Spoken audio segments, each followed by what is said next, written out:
Islam. Saya pun heran, kok bisa ya saya dimimpiin dengan Tuhan yang orang Kristen.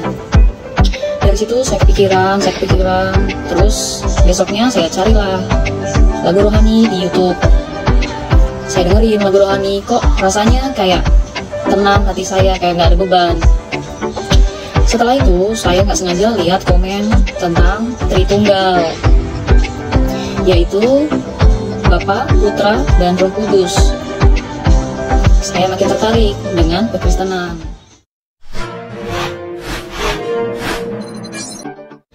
Shalom semua. Pada malam hari ini aku ingin cerita tentang kesaksian aku.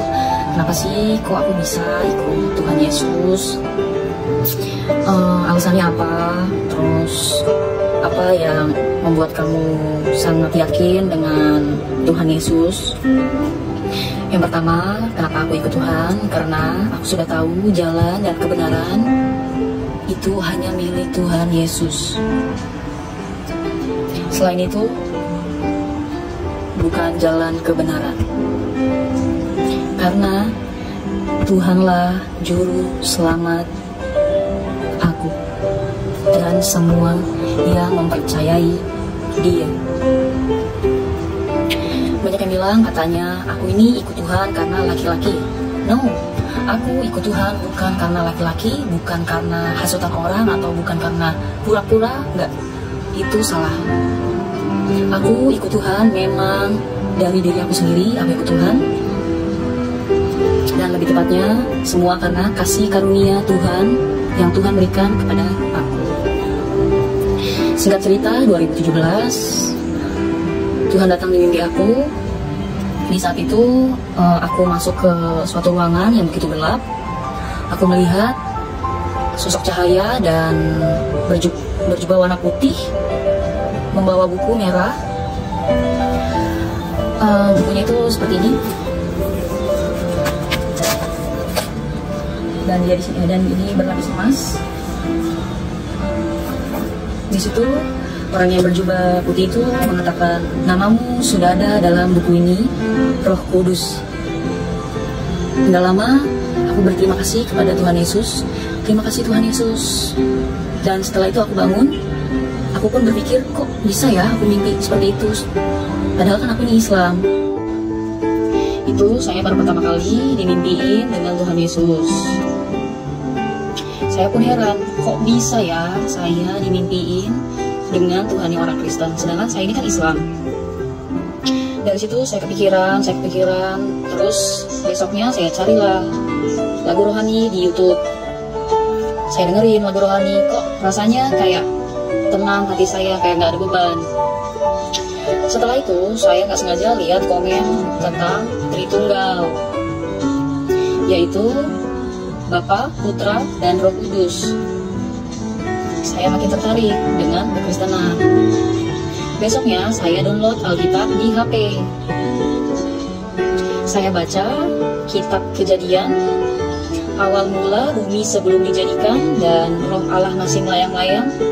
Dari situ saya makin tertarik dengan kekristenan. Tapi yang saya heran, kenapa setiap saya sholat lalu saya berdoa, saya rasa kok Tuhan saya itu seperti jauh sekali, sangat jauh. Itu yang saya rasa. Padahal saya sholat duha, saya sholat tahajud, saya sholat, puasa Senin Kamis juga saya puasa.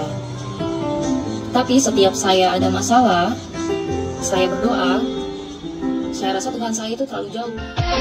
Secara teologis, pengalaman Yesus muncul dalam mimpi dapat ditafsirkan sebagai bentuk wahyu atau pengalaman spiritual yang pribadi. Dalam tradisi Kristen, ada beberapa contoh dalam Alkitab di mana Yesus atau malaikat muncul dalam mimpi untuk berkomunikasi dengan orang-orang. Misalnya, Yusuf, suami Maria, menerima pesan dari malaikat dalam mimpi untuk menjelaskan kehamilan Maria yang luar biasa. Matius 1 ayat 20-21.